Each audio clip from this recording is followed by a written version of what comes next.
Welcome back. Up first on our show this Monday, we have Dave and Matt Vans. One of their owners, Matt Felser, is here today to tell us all about their lifestyle vans. They are really wanting to make vans accessible for everyone. It's an incredible company. He's here all the way from Colorado this morning. Thanks so much for being here, Matt. Thanks for having me, Christine. Pleasure being in Park City. So tell me a little bit about how Dave and Matt Vans got started. So Dave and I were friends from college, and we kind of took two different paths to get to the same place, we like to say. Dave was finance, New York City, kind of went that route after school, and after about 7 years, I like to say jumped ship and bought an RV. And he kind of had a childhood fascination with them, I think the same way people in America like to travel and all of that. And bought a Class B RV, moved into it full time, and left New York City. And he was traveling around the country. He kind of did some different business opportunities and lived in his van now 5.5 years full time. And likes to say that it saved him over $100,000 living in the vehicle. And Dave and I played on the golf team together in college. And so we linked back over a golf trip. And at the time, I was building a van for myself. I live in Vail, Colorado, obviously very similar here to Park City. And I wanted a vehicle to explore with. And I was a teacher at the time. I taught middle school Spanish. And I wanted a vehicle to get out in the summers to bring my bike, in the winters to bring my skis, something that more of our mountain towns can relate to. And so I was working on a teacher's budget. So even like what Dave paid for a used Class B RV was close to $100,000. New, we're talking 150, 200,000. And on a teacher's budget, wasn't quite doable.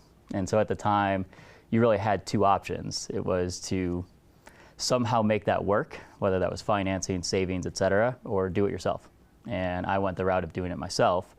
Had a lot of great resources, great friends, people who helped out, and we built up the first one for considerably less than what Dave had paid for his. And so he came out to check it out, and kind of the cool thing of living in a van, for Dave to just shoot out to Vail, Colorado from the East Coast was second thought. I mean, it was so easy for him.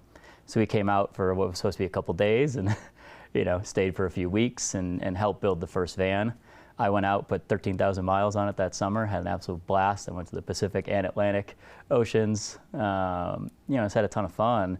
And along the way, everyone stopped me and asked, can I see it? Can I check it out? What's the deal with this?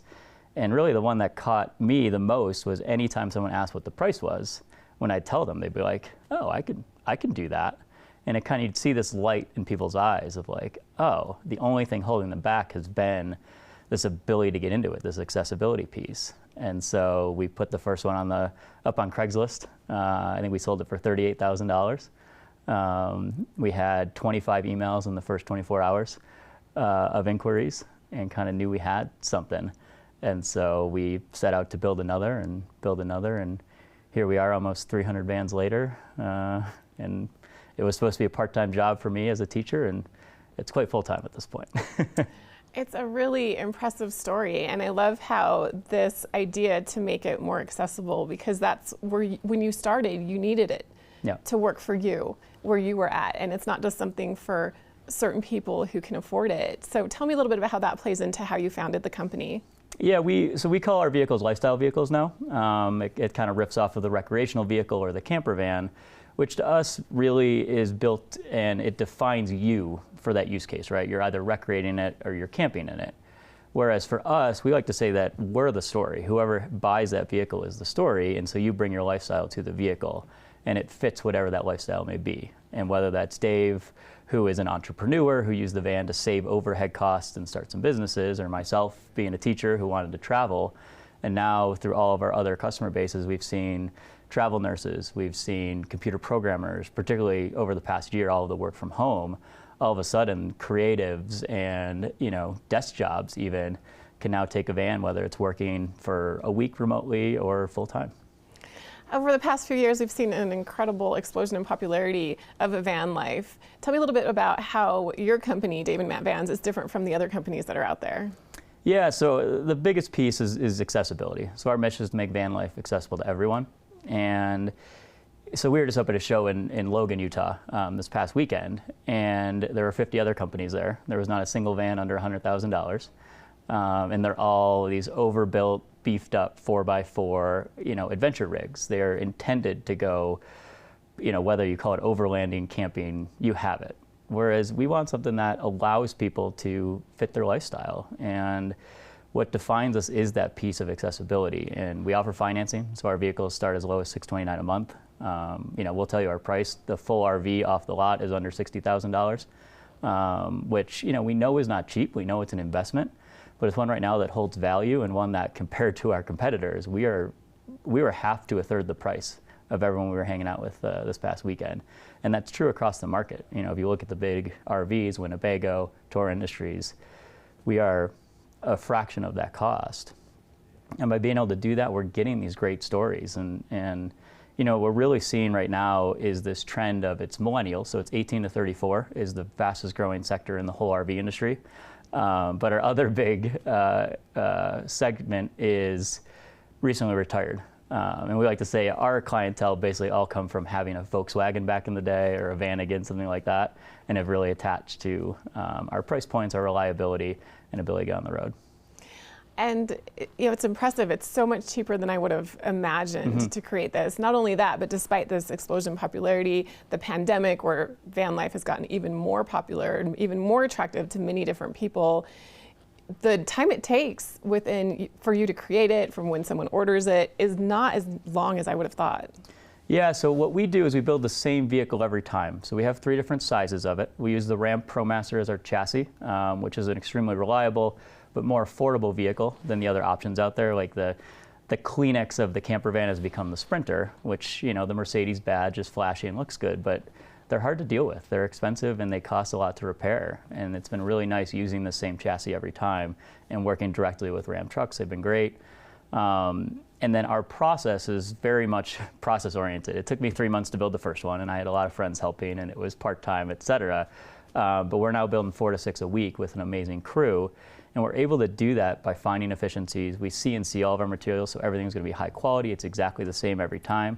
But we use raw materials, so it's not the plastics that are in RVs. We use real wood. We use beetle kill pine, which really gives a cool interior. We like to say we build the house, you make it a home.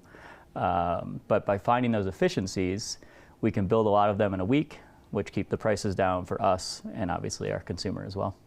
And being in a resort town, which I'm sure you can relate to as well, being from Colorado, in Vail specifically, we're worried about affordable housing. Yeah. So in the few moments we have left, tell me a little bit about how people are using this as an affordable housing option.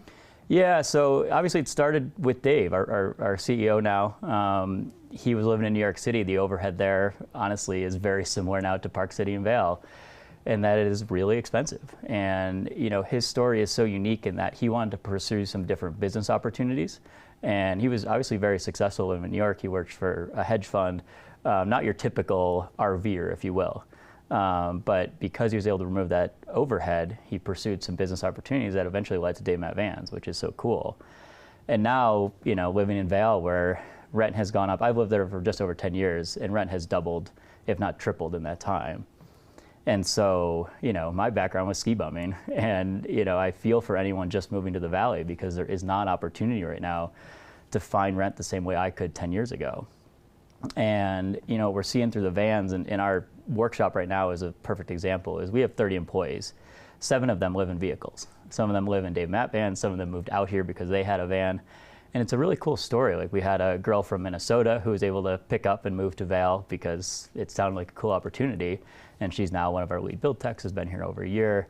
We have another guy from North Dakota who was a used car salesman who, saw the opportunity during COVID to pick up, move in his van, and come on down. And so it gives these opportunities to get settled in a place where housing is so expensive. It removes your overhead, allows you to make some savings, to eventually, we're all trying to make it work in a town like Park City or Vail. And by having that ability to save, to live cheaply, hopefully it leads to eventually home ownership, the ability to find the right situation, whether that's renting, making a long time route, whatever that is. So it's definitely a big piece of what we do. All of our vehicles are built to live in, and whether that is full time or for weeks at a time, months at a time, whatever that might be, they have everything you need, nothing you don't, is what we like to say. And we're pushing pretty hard right now to find opportunities for vehicles to park safely, for it to be more accepted. We see it as a perception thing right now. Like we like to say is, if you think of the van down by the river, that whole motif from, the 90s and 80s, it was not a, noble thing to necessarily live in your vehicle. Whereas we look at, particularly our employees, other people we know in the Val Valley live in vans, like they are everything you'd want in a ski town. They work their butts off. They go to all of the local restaurants and bars and coffee shops and kind of keep that money locally in the valley. And one that, as that perception starts to change, we think government will start to accept it a little more, and that'll eventually lead to, vehicles being that at least part of a solution to something that right now is, we're all battling it, right? It's very hard to make it work in a ski town. It absolutely is. So many excellent reasons to pursue a van life. I know people are going to want to know where to get more information. They're going to want to look at everything you have online, which you have a great website. Where can we find out all that information? Yeah, so easiest way is dmvans.com, or if you just Google Dave and Matt Vans. We have a very active social media, so Instagram, Facebook, YouTube are biggest. We have a really cool Pinterest channel that goes up, because for us it's that accessibility piece. So we want everyone, whether they're building their own van or coming to us for a conversion, to have access to it. And we put a lot of resources in there on where to park, how to maintain, what to do in the winter with your van, things like that. So check it out. Give us a shout if you're interested. And Absolutely will. Well, thank you so much, Matt, for being here today. It's been fascinating learning more about Dave and Matt Vans. Great company, and thanks for being here all the way from Colorado. Thanks so much for having me, Christine. We'll be back with more here on Mountain Connections right after this.